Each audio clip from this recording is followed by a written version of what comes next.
is said, but one other fundamental difference is why it won't work. Putting the TV content on the web or the vice versa is, in addition to the different abilities of each of the platform, which has to be leveraged in content creation for a specific platform, even the users engage with each platform very differently.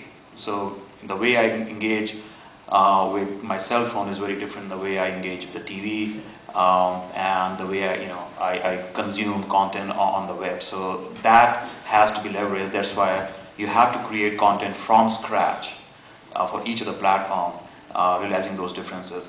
And the second thing about content being king or queen, I think content is king today more than it ever was, because if you look at the three major aspects, creation, marketing, and distribution, digital has impacted marketing and distribution more than the creation piece. And the value of compelling storytelling is not going to go away. In fact, with all the explosion in the content out there, compelling content will always win. So coming back to your question about distribution and re-aggregation, I think that's a huge issue facing the industry right now, because with users taking control of how they consume content, and also they are asserting themselves in terms of what they like. Mass media has been dead for years. There are maybe one or two events like Super Bowl during the entire year when you can aggregate 100 million people. It doesn't exist anymore.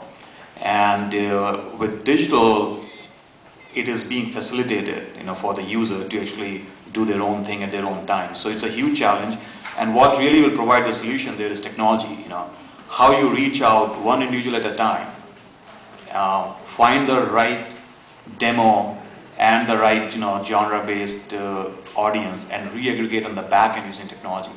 And whether it's advertising-based model or a different model, you have to use technology to re-aggregate at the back end all those distributed users and aggregate that for the advertiser. So just to give an example of what we did at NBC Universal, we launched the social media initiative there in early 2007, and we allowed people to take their favorite pieces of our show content in web widgets and take it with them on their blog, on their profile on social network, on their start pages.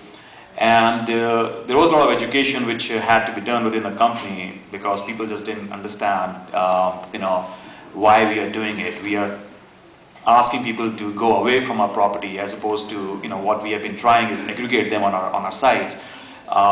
And that actually has on a broader sense, it's almost a death of the portal.